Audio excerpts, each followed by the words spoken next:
جاگتا تو اب خواب گرا سے، اٹھ تیرا نشے من ہوا برباد خزاں سے، اٹھ نہ لائے بلبل سے یا اٹھ بانگے ازاں سے، اٹھ نہ لائے بلبل سے یا اٹھ بانگے ازاں سے، کیا دل کے دھڑکتا ہے اگر اس کی فضا سے، اٹھ خواب گرا سے، اٹھ خواب گرا سے، اٹھ خواب گرا، خواب گرا، خواب گرا سے۔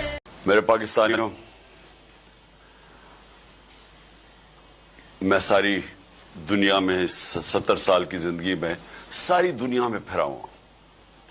میں نے باہر سے جو بار بار میں لوگوں کو بتاتا ہوں کہ مجھے کیسے پتا چلا کہ پاکستان میں ہم نے کیوں انصاف لانا ضروری ہے اس ملک کو آزاد کرنے کے لیے اور اس ملک کی اس کو خوشحال کرنے کے لیے۔ یہ کیوں ضروری ہے؟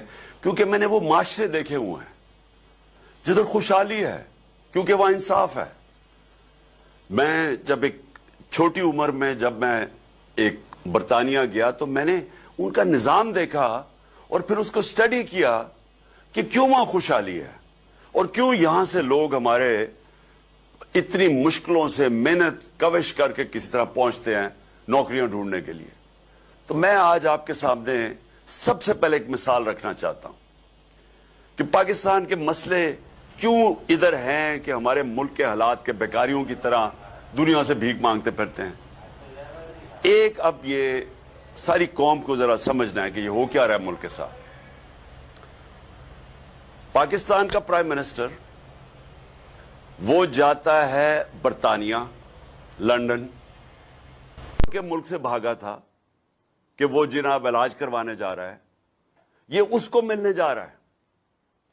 یہی نواز شریف مشرف کے دور پہ اس ملک سے جھوٹ بول کے گیا تھا کہ میں نے کوئی معاہدہ نہیں کیا، جبکہ 8 سال کے بعد سعودی عربیہ کا شہزادہ آیا نہیں اور اس نے معاہدہ دکھایا جو اس نے مشرف سے کیا تھا، اور اس کو NRO ملا تھا۔ تب اس کی چوری رک گئی تھی، جو اس کے چوری کے کیسز تھے حدیبیہ پیپر مل کے، وہ رک گئے تھے کیونکہ معاہدہ کر کے گیا تھا۔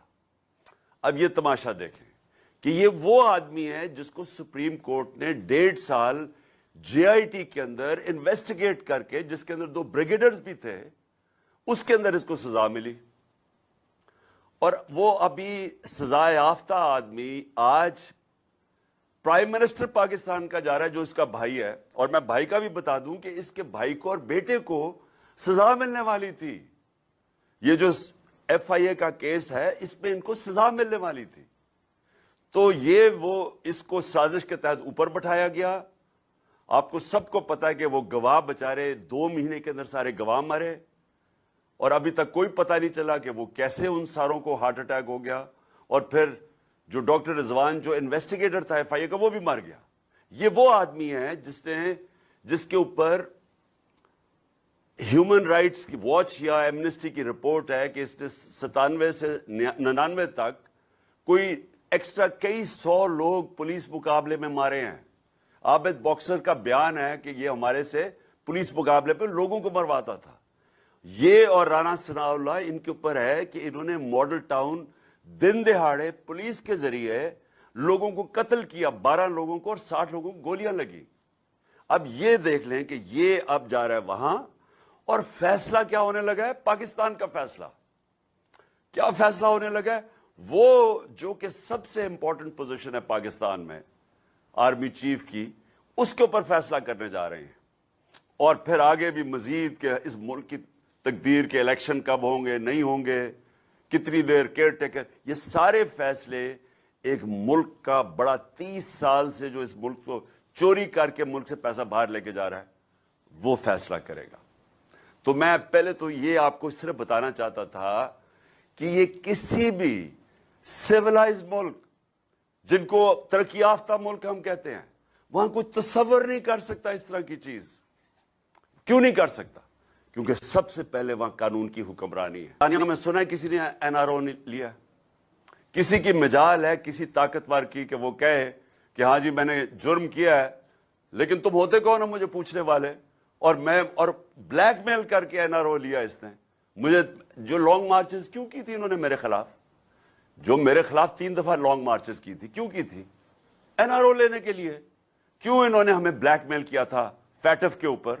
NRO لینے کے لیے کہ کسی طرح میں ان کی چوری معاف کر دوں. میری ساری تقریریں سن لے, پہلے دن سے میں نے کہا کہ میں ان کو NRO نہیں دوں گا. کیوں نہیں دوں گا؟ کیونکہ یہ کون سے ملک کا نظام ہے انصاف کا کہ بیچارہ چھوٹا چور جیل میں چلا جائے اور بڑے بڑے ڈاکو قانون کے اوپر چلے جائیں. تو اس کے اوپر تو میں بار بار کہہ بیٹھا ہوں کہ ہمارے نبی صلی اللہ علیہ وسلم نے 1500 سال پہلے کہہ دیا تھا کہ ایسے نظام نہیں چل سکتے جو چھوٹے چوروں کو جیل میں ڈالے اور بڑے ڈاکوں کو نہ پکڑ سکیں. تو تباہی کا تو سب سے پہلے یہ سبب ہے کہ رول آف لا ہی نہیں ہے پاکستان میں. یہ سارا جو تماشا ہو رہا ہے اس کا مطلب کہ یہاں قانون کی حکمرانی نہیں ہے, یہاں طاقت کی حکمرانی ہے. یہاں جو طاقتور ہے وہ جو مرضی چاہے کر سکتا ہے. جو یہ سارا اعظم سواتی کا کیس ہوا, یہ جو مجھے گولیاں لگی ہیں, میں FIR ہی نہیں کٹوا سک رہا ملک کا ایکس پرائم منسٹر, کیونکہ طاقتور سامنے کھڑا ہوا ہے. جدھر طاقتور سامنے آتا ہے ادھر انصاف چلا جاتا ہے. صرف جو کمزور آدمی ہے, جو مرا ہوا ہے, جو بیچارہ گرا ہوا ہے, جو سارا دن دہاڑی کر کے محنت کرتا ہے, وہ بیچارہ صرف وہی آدمی ہے جو جیلوں میں جاتا ہے, کیونکہ اس کو کوئی پوچھنے والا نہیں ہے. وہ قصوروار ہو یا نہ ہو وہ جیل میں چلا جائے گا. طاقتور کو یہ اب آپ کے سامنے تماشا ہو رہا ہے کہ سارے ملک میں ڈیل کی جا رہی ہے. یہاں طاقتور ڈاکوؤں سے ڈیل کی جاتی ہے.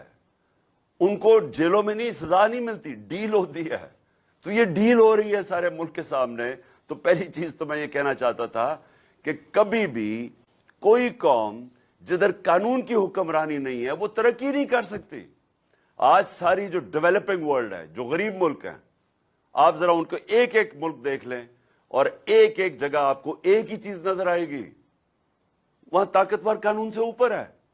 وہ بھی پیسے چوری کر کے ملک سے باہر بھیج رہا ہے. وہ بھی باہر بینکوں کے اندر بڑے بڑے لندن, نیو یارک میں بڑے بڑے محل خرید رہا ہے.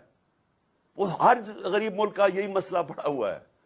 اور میرے نبی نے 1500 سال پہلے کہہ دیا تھا کہ تباہی کا سبب کیا ہوتا ہے, اور یہ ہمارے سامنے ہے. اور برطانیہ جو ذرا بیٹھے ہوئے ہیں, ذرا پوچھیں کہ وہ پاکستانی ہوتے ہیں, ہماری کمیونٹی بڑی تکڑی برطانیہ میں, امریکہ میں, یورپ میں ہماری تکڑی پاکستانی کمیونٹی ہے. پوچھیں تو صحیح ان سے کہ کیوں وہ نکلتے ہیں ہمارے لیے, کیوں وہ تحریک انصاف کو سپورٹ کر رہے ہیں. کیونکہ وہ جانتے ہیں, ان کو پتہ ہے کہ انصاف کیا ہوتا ہے. انہوں نے ان معاشروں کے اندر انصاف دیکھا ہوا ہے, اور ان کو پتہ ہے بیچارے زیادہ تر تو یہاں سے بھاگتے اس لیے ہیں کہ یہاں انصاف ہی نہیں ہے. لوگ, آپ کسی کی زمین پہ قبضہ کر لیں, وہ بیچارہ ٹکرے کھاتا رہے گا اگر طاقتور سامنے کھڑا ہو گیا. کیوں نہیں ہے برطانیہ میں قبضہ گروپ؟ پوچھے نا, برطانیہ میں کیوں نہیں قبضہ گروپ؟ کبھی کوئی تصور ہے کہ قبضہ گروپ آ سکتا ہے؟ یورپ میں کیوں نہیں ہے قبضہ گروپ؟ امریکہ میں کیوں نہیں ہے قبضہ گروپ؟ یہ تو صرف وہ بنانا ریپبلکس میں ہوتے ہیں. بنانا ریپبلک کا مطلب ہوتا ہے کہ جس قوم میں انصاف نہیں ہوتا, جس قوم کے اندر یہ جب طاقت کی حکمرانی یعنی جنگل کا قانون ہوتا ہے, تو وہ تباہ ہو جاتے ہیں.